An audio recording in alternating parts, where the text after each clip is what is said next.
85편입니다. 시편 85편은 지난날 하나님의 위대한 행적을 노래하며 고통스러운 시간을 바로잡아 주시기를 간청하는 노래입니다. 1절부터 3절은 하나님께서 지난날 베푸신 은총을 회고하고 있습니다. 1절이죠. 여호와여 주께서 주의 땅에 은혜를 베푸사 야곱의 포로된 자들이 돌아오게 하셨으며 주의 백성의 죄악을 사하시고 그들의 모든 죄를 덮으셨나이다. 주의 모든 분노를 거두시며 주의 진노를 돌이키셨나이다. 이 시가 어떤 배경을 가지고 있는가를 파악하기 위해서 1절에 야곱의 포로된 자들이라는 낱말에 주목을 하게 됩니다. 이때가 언제를 가리키는지 정확하게 알 수는 없죠. 하지만 포로된 자들이 돌아왔다는 이야기는 이스라엘 백성들이 바벨론에 포로로 잡혀갔다가 다시 70년 만에 예루살렘으로 유다로 귀환한 것을 가리키는 것으로 일반적으로 봅니다. 이스라엘 백성들이 하나님께 범죄함으로 하나님께서 그들에게 심판을 내리시죠. 나라를 잃고 포로로 잡혀가게 됩니다. 그런데 하나님께서 이스라엘 백성들을 영영히 버리지 않고 다시 돌아오게 하셨는데 이 또한 하나님의 분명한 약속이 있었습니다. 나라를 잃고 포로가 되었다는 것은 얼마나 비참한 일입니까? 그런데 하나님께서 약속대로 그들을 회복해 주신 거죠. 얼마나 감격적이고 놀라운 일입니까?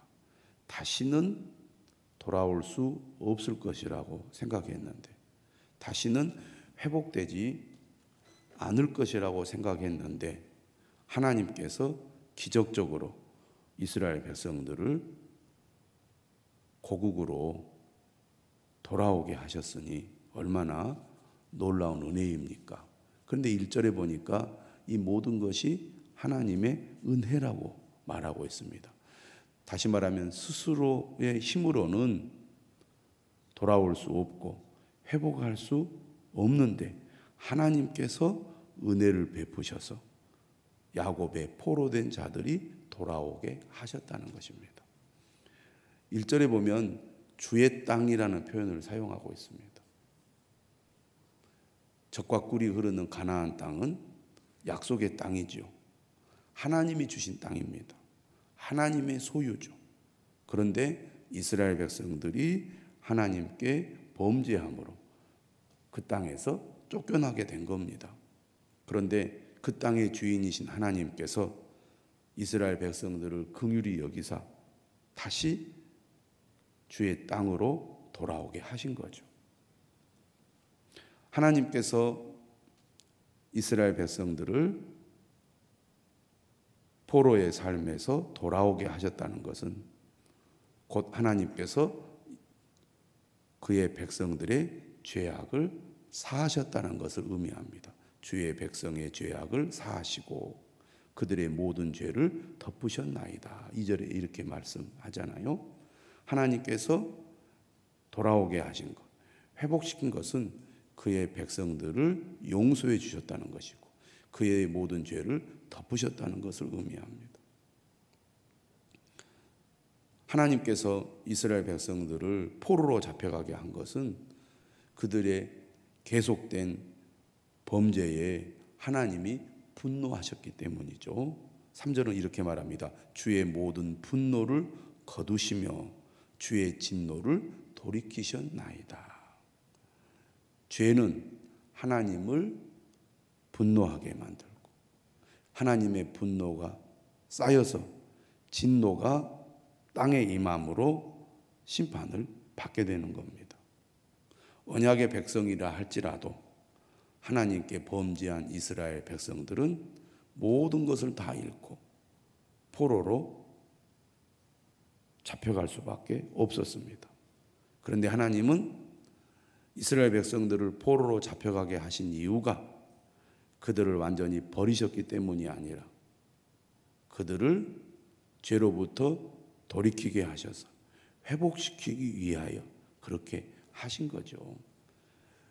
그렇기 때문에 이러한 하나님의 은혜와 사랑을 가리켜서 우리가 히브리어로 헤세드라고 말합니다. 언약적 사랑이죠. 10절에 이네라는 단어가 바로 그런 단어인데요. 이처럼 시인은 포로 귀환의 역사를 기억하면서 하나님께 감사하고 있습니다. 오늘 우리가 구원받은 것도 하나님의 전적인 은혜지요. 우리는 죄로 말미암아 영원히 멸망받을 수밖에 없는 존재인데 하나님께서 예수 그리스도로 말미암아 우리의 모든 죄를 사하시고 하나님의 분노를 거두셨기 때문에 우리는 구원을 받아 하나님의 자녀가 된 것입니다. 오늘 이스라엘 백성들도 과거에 그의 조상들에게 베풀어 주신 이 은혜를 회고하면서 하나님을 찬양하고 있습니다. 그러면서 4절은 분위기가 다시 전환이 되는데요. 1절부터 3절은 과거에 베푸신 은혜를 회고했다면 4절 이하는 지금 현재 이스라엘 백성들이 처한 어려움을 하나님 앞에 호소하고 도움을 구하고 있는 내용이라고 하겠습니다. 우리 구원의 하나님이여 우리를 돌이키시고 우리에게 향하신 주의 분노를 거두소서. 이스라엘 백성들이 70년의 포로 생활을 마치고 이스라엘 땅으로 돌아왔습니다. 얼마나 감격적이고 얼마나 흥분이 되는 일입니까? 그런데 시간이 지나면서 그들이 이스라엘 땅으로 귀환했지만 이스라엘 땅에 여전히 새로운 문제와 어려움이 생기는 겁니다. 이스라엘 땅은 어떤 상태에 있었느냐? 폐허가 된 상태였습니다. 그것을 복구하는 일, 성전을 다시 재건하고 성벽을 다시 세우는 일들이 간단하지가 않았습니다. 그러면서 이스라엘 백성들이 처음에 다시 돌아왔을 때의 감격과 회복이 이어지지 못하고 다시 옛날에 하나님께 불순종하고 범죄했던 그런 모습으로 돌아가고 있었습니다. 이런 상황 속에서 이스라엘 백성들은 또 다른 어려움 속에 힘든 삶을 살게 되었고 그런 가운데서 하나님께 간절히 기도하고 있는 겁니다.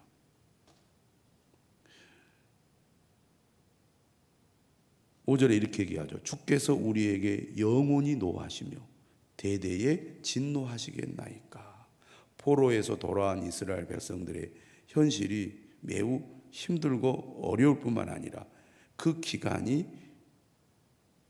계속되고 있다는 겁니다. 시간이 지나도 문제가 해결되지 않고 여전히 어려움 가운데서 고통을 겪고 있는 거예요. 이런 어려움이 무엇 때문이라고 생각을 하느냐면 도무지 시들지 않는 하나님의 분노 때문이라는 겁니다. 불의를 행하고 죄악을 범하는 이스라엘 백성들, 포로에서 귀환한 이스라엘 백성들에 대한 하나님의 진노 때문인 거죠. 그렇기 때문에 하나님께서 그의 분노를 거두시고 이 고통과 문제에서 하루빨리 벗어날 수 있도록 도와달라고 하나님께 요청하고 있는 겁니다. 6절이죠. 주께서 우리를 다시 살리사 주의 백성이 주를 기뻐하도록 하지 아니하시겠나이까. 과거의 은혜를 베푸셨던 하나님, 과거에 구원을 행하셨던 하나님께서 지금 현재의 어려움과 문제도 해결해 주실 수 있을 것이라고 믿고 있는 겁니다. 이스라엘 백성들을 포로에서 돌아오게 하신 분도 하나님이신데 지금 현재 처한 어려움도 하나님께서 회복해 주시고 다시 구원을 베풀어 주실 것을 믿고 있는 것이죠. 다시 말하면 이스라엘 백성들을 도우실 분은 하나님밖에 없다는 그 믿음을 시인은 가지고 있습니다.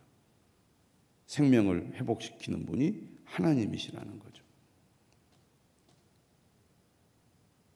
오늘 우리도 현재 어떤 어려움 속에 있다면 문제의 끝이 보이지 않고 도무지 이 어려움에서 벗어날 것 같지 않은 그런 상황 속에서 어떻게 해야 되겠습니까? 시인처럼 나를 살리시고 나를 회복해 주시고 나를 도우실 분은 하나님밖에 없다.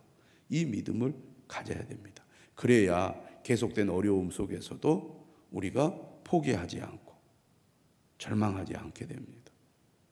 너무나 힘들고 어려운 상황이지만 하나님께서 반드시 도와주실 것을 믿고 또 도와주시기를 간절하게 구해야 한다는 거죠. 그러면 지금 현재 이스라엘이 처한 어려움으로부터 하나님의 도우심과 구원을 얻기 위해서는 어떻게 해야 합니까? 8절에 시인은 이렇게 고백합니다. 내가 하나님 여호와께서 하실 말씀을 들으리니 무릇 그의 백성 그의 성도들에게 화평을 말씀하실 것이다.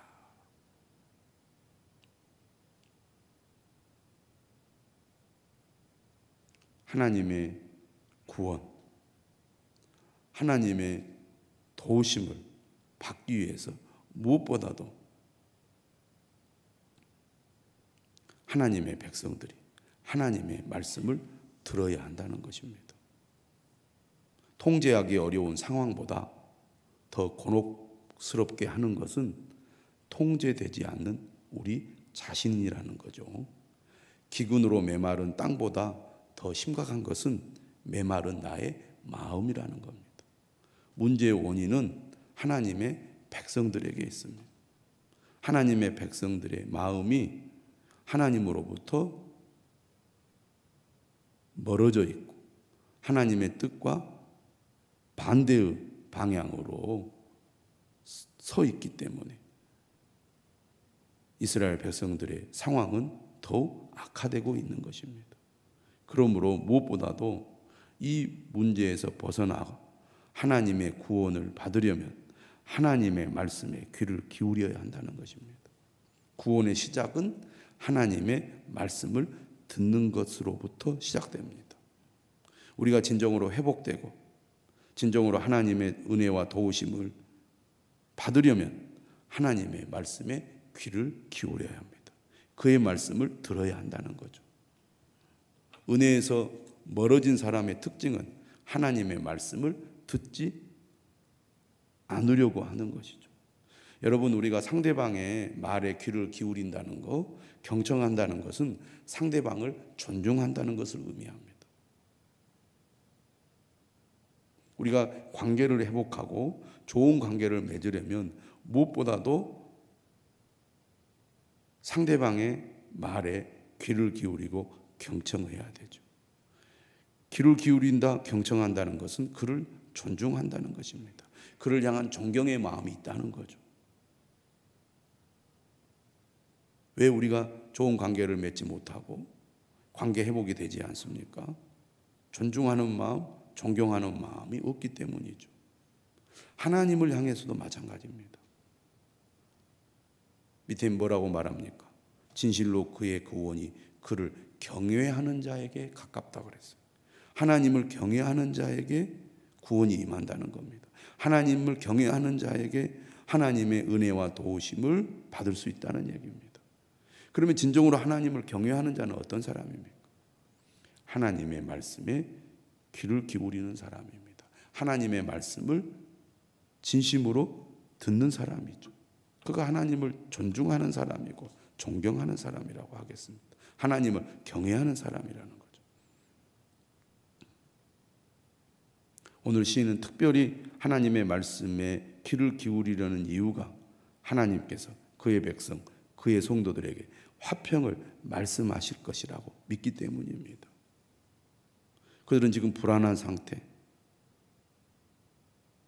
위기의 상태에 있습니다. 우리가 에스라 느헤미야의 말씀을 보면 끊임없이 그들을 괴롭히고 그들을 분열시키고 그들을 흔들어 놓는 주변의 사람들, 이웃들이 있었습니다. 예루살렘으로 돌아와서 이제 모든 것이 해결됐구나 그렇게 생각했는데 새로운 현실은 또 그렇지 않았습니다. 우리가 예수 그리스도를 믿고 구원을 받아 하나님의 자녀가 된다는 것은 얼마나 놀라운 일이고 또 복된 일입니까? 하나님이 함께 하시니 이제 더 이상 걱정이나 염려, 문제는 없을 것이다. 우리가 그렇게 기대를 합니다. 하지만 예수 그리스도를 믿고 난 이후에 그리스도인의 삶이 항상 그렇습니까? 그렇지 않죠. 또 다른 문제, 또 다른 어려움, 또 다른 고민, 또 다른 고통이 우리에게 찾아와서 우리를 힘들게 해요. 예수만 믿으면 모든 게 다 잘 되고 어려움이 없을 줄 알았는데 시간이 지나면서 여전히 우리가 땅에 발을 딛고 살다 보니까 더 큰 어려움이 찾아오기도 합니다.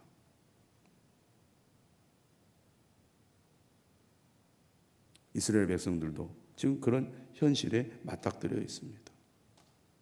그럴 때 어떤 생각이 들 수 있습니까?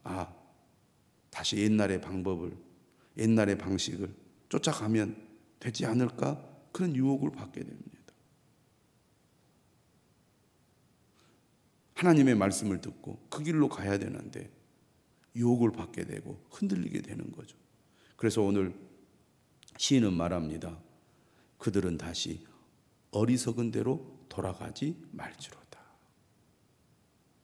하나님의 말씀을 버리고 세상의 길로, 악한 길로, 범죄의 길로 가서는 안 된다는 것입니다. 하나님을 경외한다는 것은 곧 하나님의 말씀을 듣고 그의 말씀을 따라 순종의 길로 간다는 것이지 어리석은 대로 가지 않는 것을 말하는 겁니다. 다시 어리석은 대로 돌아가지 말지어다. 은혜 받고 구원받아 믿음의 길로 가던 사람이 삶의 어려움을 만나고 문제를 만났을 때 다시 어리석은 대로 돌아가는 경우가 얼마나 많습니까? 그런데 그 길은 살 길이 아닙니다. 죽는 길이에요. 하나님의 영광이 떠나는 길입니다. 그래서 오늘 시인은 강력하게 말합니다. 지금 현재 겪고 있는 이 어려움, 이 문제를 우리가 벗어나서 진정으로 하나님이 주시는 화평과 구원을 얻으려면 하나님을 경외해야 된다는 거죠. 하나님을 경외하는 자는 무엇보다도 하나님의 말씀을 들어야 하고 다시는 어리석은 대로 돌아가지 않아야 합니다. 그래야 영광이 우리 땅에 머무르게 될 거라는 거죠. 1절에서는 주의 땅, 이 땅은 하나님의 소유라는 의미로 주의 땅이라고 말하는데 9절에서는 우리 땅이라고 말합니다. 하나님이 우리에게 주신 약속의 땅이라는 거죠.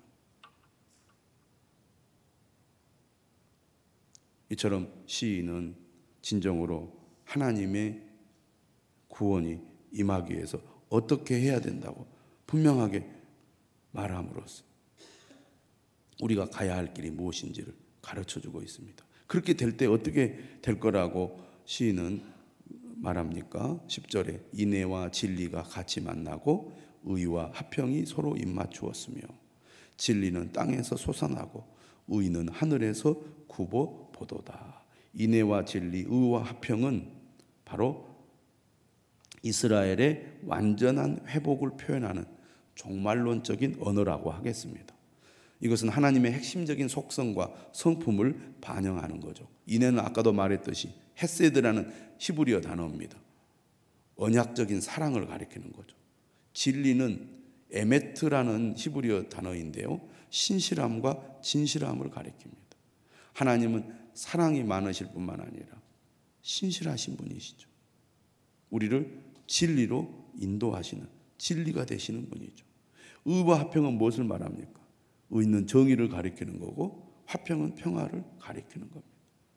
이 땅에 하나님의 정의와 평화가 임하게 될 거라는 거죠. 이 모든 것을 누가 주신다는 겁니까? 하나님이 주신다는 것입니다. 12절은 말하죠. 여호와께서 좋은 것을 주시리니 우리 땅이 그 산물을 내리로다. 의가 주의 앞에 앞서가며 주의 길을 닦으리로다.